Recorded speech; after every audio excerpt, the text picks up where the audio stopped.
Mr. Speaker, I yield myself such time as I may consume. The gentleman is recognized.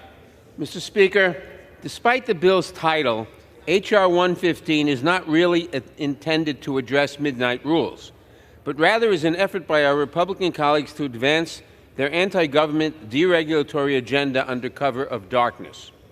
This legislation may appear to be a modest change to the Congressional Review Act, but do not be fooled. It would enable the Republican-controlled 119th Congress to use a turbocharged CRA to nullify every rule issued by public agencies under the Biden administration since the entire year of 2024 in a single party line vote.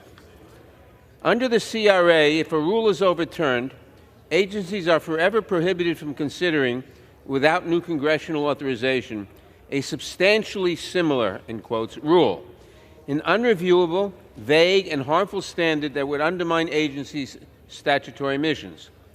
Doing away with dozens of rules at once, as the Republicans intend with this bill, would substantially weaken agencies' ability to protect the public long into the future.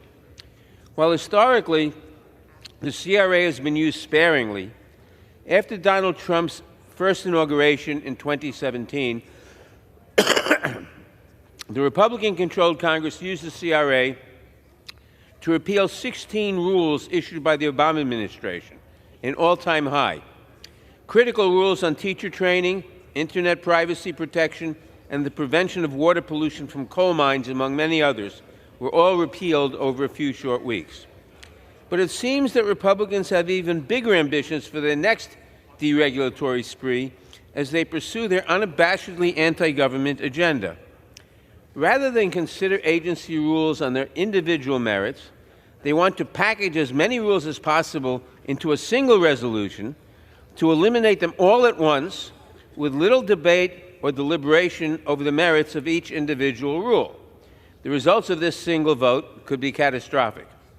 Right now, there are dozens of regulations at risk of summary execution, including rules that ensure the safety of bath seats for infants, implement the National Suicide Hotline Act, create dust, lead, and lead pipe safety standards, update chemicals listed under the Toxic Substances Control Act, update heavy vehicle automatic emergency braking standards, and ensure all cell phones are hearing aid compatible, among others. Why do Republicans feel they even need this power? Maybe it's because they realize that many of the agency rules that they constantly rail against are actually popular with the American people. Taking a series of votes, making it easier for corporations to pollute the environment or to take advantage of the most vulnerable would likely not be well received. Better to overturn as many rules as possible in a single vote, reducing transparency and obscuring the consequences. But make no mistake, whether those votes are held individually or en bloc, the American people will be the ones to bear the consequences. With Republicans in charge of the House, Senate, and White House, it is likely that every rule the Biden administration has issued in the last year will be on the chopping block, along with the protections those rules provide to our constituents' health, safety, and economic well-being. In addition, striking down a bundle of rules at once means not only that each rule will not be considered on its own merits, but also that months and years of agency time and taxpayer dollars, along with the expert analysis and public comments from industry, nonprofit groups, and individual Americans, all will have vanished. All will have been wasted. Members on both sides of the aisle have recognized that midnight rulemaking, if left completely unchecked, can lead to abuses by the executive branch.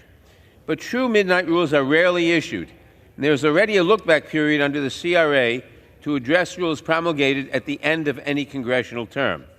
If we are truly concerned about so-called midnight rules, we have other options to check them. For example, at the end of President George W. Bush's administration, I authored a bill that would delay implementation of rules issued near the end of a president's term, giving his or her successor the chance to review such rules and to determine if they should go forward. I believe there are ways we could work together in a bipartisan manner to address this issue. But where past efforts tried using a scalpel to address the problems associated with midnight rulemaking, Today's Republicans would instead use a machete, hacking away at the Biden administration's regulatory agenda and furthering their ideological goal of radically transforming our government. None of this should be a surprise. H.R. 115 is a key plank of Project 2025, the blueprint for the incoming Trump administration. Project 2025 calls for, quote, dismantling the administrative state and argues that doing so, quote, must be a top priority for the next conservative president. That is because, according to the document, quote, the only real solution is for the national government to do less. And to be clear, the less that they want to do refers to the important and expert work undertaken by the country's federal agencies, protecting consumers, workers, and the public from corporations and people that break the law.